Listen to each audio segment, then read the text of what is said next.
Hey everyone, today I want to talk about Heimat from 1984 by Edgar Reitz. This is the 33rd episode of my 1000 favorite movie series, where I talk about the movies I love the most in a random order. This movie is 15 and a half hours long. Yes, you heard that correctly. Edgar Reitz may not be a household name in the world of accomplished film directors, but he has the distinction of making what's arguably one of the most breathtaking achievements in film history. And I'm not just talking about this, but a series of films he made, all related to the world and characters of Heimat, which mainly consists of a trilogy, undoubtedly the longest ever made. The second movie, Heimat 2, approaches twice the length of the first movie, making it arguably the longest narrative movie ever made. And just to give perspective, the shortest movie, Heimat 3, is about as long as the entire extended Lord of the Rings trilogy, but to be fair, only when you remove the endless credits. But this video is only about the first movie, which is subtitled A Chronicle of Germany. It's only fitting that a movie of this epic a length has a scale as epic to match, and this certainly has that. It follows a fictional small town in countryside Germany called Schabach from the year 1919 to 1982, during which a lot happened, as you can imagine.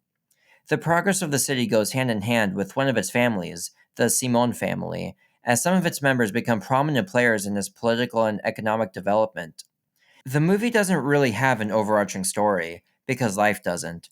Rather, it has a series of developments and situations that comprise the epic history of the town. If there was a main character, it would probably be Maria, a 21-year-old girl when we first see her, who marries a son of the Simon family named Paul. So, yes, his name's Paul Simon.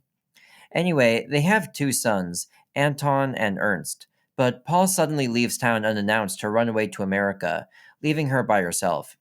She eventually meets an engineer called Otto, who she reluctantly falls in love with and has another child with, called Hermann. One of the pleasures of this movie is to see Maria get older and to see her gradually transform from spunky young adult to the matriarch of the family. Some of the aging makeup for some of the characters don't look too convincing, but Maria's is always convincing, and it's amazing how she's able to pull off every age with such conviction. It's done so naturally that it's very easy to forget as the movie goes on that it's the same actress who's playing this old woman as the one who played a young woman in the same movie.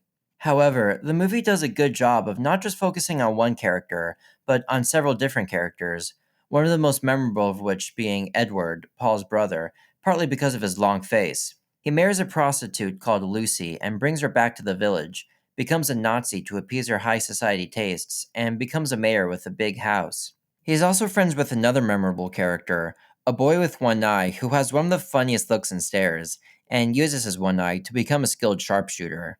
There's also Wilfried, a boy who joins the Hitler Youth because of his Nazi supporting father, and grows up to be an extremely uptight SS officer who likes to try to boss everyone around, but the adults he grew up with aren't intimidated. Nevertheless, if the movie had a villain, it'd certainly be him. There's also Hermann, Maria's son born out of wedlock, a budding genius of a musician who runs away from home after being disallowed to see the girl he loves again. He subsequently becomes a famous composer and goes on to be the main character for the rest of the series. But the one character who in some ways represents the spirit of the movie the most is Glasich, sort of a drunken wanderer who everybody knows, and is there from the beginning to the end. Throughout the movie, he's always there, just kind of in the background or helping out with tasks and whatnot, but he's there observing all the change that occurs. He also appears in the beginning of each of the movie's 11 parts, except the first, recapping all the events and characters with the assistance of pictures. In this way, I guess he's also the town historian. The movie almost never focuses on this character, but he sort of becomes our friend from the outside, like a constant we can always rely on. Like I said before, the movie usually doesn't tell stories with clear cut beginnings, middles, and ends with these characters. I believe its main focus is to show how everything evolves. Some of these are tied with Germany's history, as a large percentage of the movie deals with the changes brought about by the Nazis before and during the war. Another aspect is how technology keeps advancing, including things like telephones and the telephone poles that come with it, the evolving aircraft, going from these rudimentary ones to things like helicopters and jets, to cars, radios, televisions, and so on. But even more satisfying is seeing the characters evolve as they get older, using their early interests to springboard into important careers, and probably the character who embodies this the most is Paul, the first character we meet in the movie. He spends his young adult years in the village building a radio and gets it to work in a memorable scene in some castle ruins with his whole family. But he just returned from the war and feels disconnected from everything here, including his wife and kids, so he abandons them and starts the enormously successful Simon Electric Company in Detroit. When he eventually returns to the village, he's decked out in a cowboy hat, because of course he is, and fabulously rich from his little invention. Another example of this kind of evolution is Anton, Maria's firstborn son, who spends his younger years filming propaganda for the Nazis, but after the war opens a factory and starting Simon Optical, making optical instruments such as the ones found in cameras. This progress is also mirrored by his brother, Ernst, who loved airplanes when he was a kid, flew them during the war, and later owned a helicopter business. Their hobbies became their careers later, changing their homeland in the process. Like I said before, most of the movie is dedicated to tracking the evolution of the city, without too much of an emphasis on any single character, but there is one major exception. Part 9, the longest chapter of the movie, focuses almost exclusively on Hermann, Maria's youngest son, whose father, Otto, was killed while attempting to defuse a bomb. He's a teenager at the time, and he falls in love with a family friend called Clarchen, a woman who's 11 years older than him, after a, shall I say, interesting night between them and a family member. She falls in love with him too, and they have an affair that they obviously keep secret. But of course, it's eventually exposed, and they have to deal with a love that wasn't meant to be.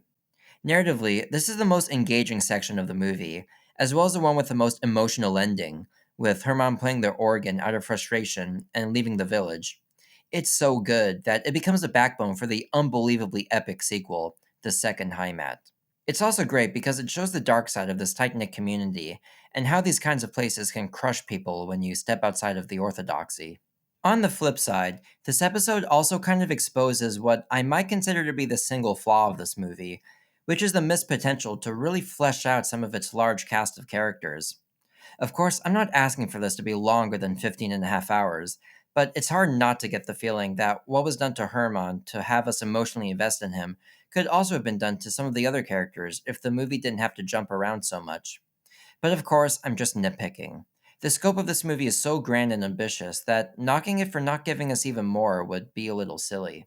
Now, I realize that I've said nothing about the filmmaking itself yet, but I'm sure you've noticed the most inventive part of it already, which is the switches between color, black and white, and occasionally this bluish tint. Some shots even have combinations of these that are really well done. As far as I can tell, there's not really much consistency as to when and why it switches back and forth like it does, except that it tends to use more color towards the end. But it is nice to see these characters in this world both ways, and both look beautiful.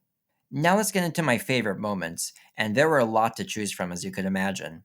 Firstly, I love all the shots with the moon in them, which include some of the most stunning shots of the whole movie. Need I say more than this shot? I also love the beginning of the final part, where Glassage recaps the previous events, only this time we jump 13 years ahead of the last episode, so a lot has changed. He finally shows us a complete family tree of the family, making the relationships clear if we didn't already understand. But the part that I love about this scene is when he lists all the people who've died. I appreciate the blunt delivery of the fact that some of these characters we've known for a while now have died, with no build up, explanation, or death scene of any kind. It also further underlines the fact that life goes on, and that this movie is about the evolution of its world, of which death is simply a fact of life. The last moment is very hard to choose. I'm tempted to pick the shot near the end of Herman's story, where we see Anton and the workers at his factory, looking pleasant, but really being vicious towards Herman's love. I could also pick the funeral procession in the rain, where it becomes so heavy that they have to just leave it and run for cover. Or I could pick when Paul comes back from America completely changed, or the final set pieces at the end involving Glassage and his fantasies, or the scene where Wilfried gets told off by his elders, or the first helicopter ride, or the haunting moment where Wilfried mentions the gas chambers, or the shots where the camera glides above the stream, just to name a few. Ah, to hell with it. Just all of those are my favorites. But in the end, what I love about Heimat is that it's one of the most ambitious movies I've ever seen, attempting no less than showing the whole history of a country over most of the 20th century, represented by this one fictional village and this one family. More than one individual episode, the greatness of this movie lies in the accumulation of all the episodes put together, seeing how everything evolves and changes, and also how some things don't. Just seeing how the little boys near the beginning of the film grow up to be major players with families of their own is worth watching this giant of a movie for alone. It's an experience that's not easily forgotten. It's one of my 1000 favorite movies. Thanks for watching my video. Goshou makoto ni arigatou gozaimasu. Have you seen Heimat? Let me know what you think in the comments. I think of all of my favorite movies as friends, and I think my audience is friends too. Remember, I upload a new video every Friday, so if you want to help me complete this 1000 favorite movies epic, don't forget to like and subscribe.